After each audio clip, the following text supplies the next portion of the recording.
Hello and welcome to Eurohybrid. Today we'll be talking about Microsoft's history.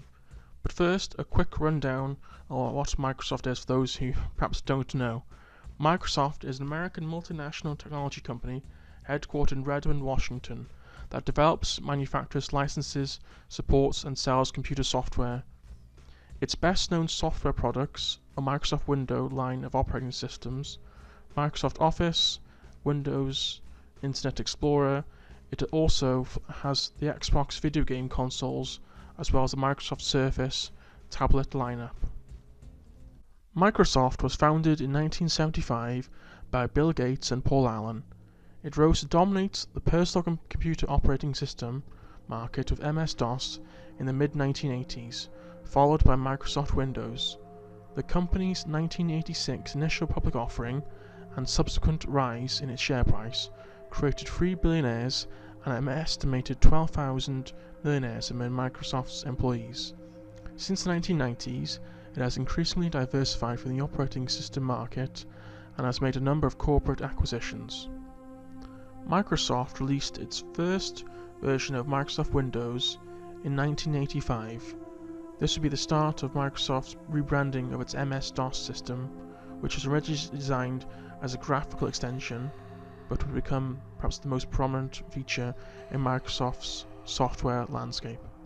A year later, Microsoft released Microsoft Works, an integrated Office program which combined features typically found in a word processor, spreadsheet, database, and other Office applications. Microsoft Works would later be sold with other Microsoft products, including Microsoft Word and Microsoft Bookshelf. Microsoft Office would become the dominant business suite, with a market share far exceeding that of its competitors. With this success, Microsoft was able to pour more resources into its next feature for Windows, which would be Microsoft Windows 3.1, which was released in March 1992. This software would sell well over 3 million units within the first 2 months on market. Though Microsoft would release its next Windows feature, Windows 95, in 1985, only a short 3-year period after Windows 3. Windows 95 was released without a web browser, as Microsoft had not developed one yet. The success of the web had caught them by surprise, and they subsequently approached developer Spyglass to license their browser as Internet Explorer. Spyglass would later dispute the terms of this agreement, as Microsoft was to pay a royalty fee for every copy sold, though Microsoft sold no copies of Internet Explorer, choosing instead to bundle it for free with the operating software.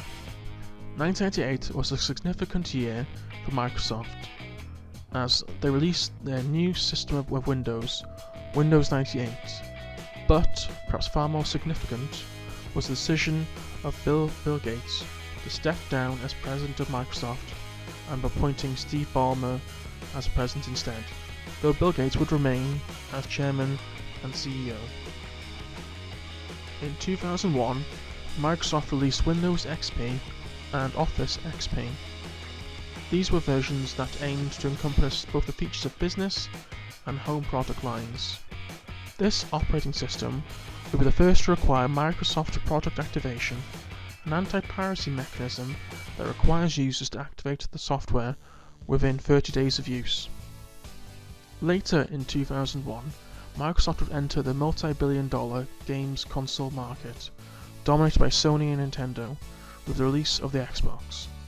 The Xbox finished behind the dominant PlayStation 2, selling 24 million units, compared to the PlayStation 2's 136 million. However, they managed to outsell the Nintendo GameCube, which sold 21 million units. Microsoft would launch their second console, the Xbox 360, in 2005, which turned out to be far more successful than its first console. It would sell 40 million units as of 2010, and has outsold Sony's PlayStation 3, which sold 35 million units. However, despite beating Sony with their latest Xbox console, Microsoft were outsold by Nintendo Wii, which introduced new motion controls and opened a new market for video games. In response, Microsoft would launch the Kinect system. In June of 2006, Bill Gates announced his plans for a 2-year transition period out of a day-to-day role with Microsoft until July 31st, 2008. After that date, Gates will continue his role as the company's chairman, head of the board of directors, and act as an advisor on key projects. Bill Gates would state on June 15, 2006, that his announcement is not retirement, but a reordering of his priorities. In the 2010s, Microsoft have been acquiring new companies such as Skype and Nokia. They have also been releasing new versions of pre-existing software or hardware, for example the Windows 10 and the Xbox One. Microsoft may have lost its top spot as the world's most valuable company to the likes of Apple and Google, but it is still in a very strong position in the software industry, and by developing its recognized products, it is still able to grow and expand and diversify. Thank you for listening to this Euro Hybrid episode. If you enjoyed the episode, please give a like, and also subscribe to help the channel grow. Hope to see you again soon. Bye.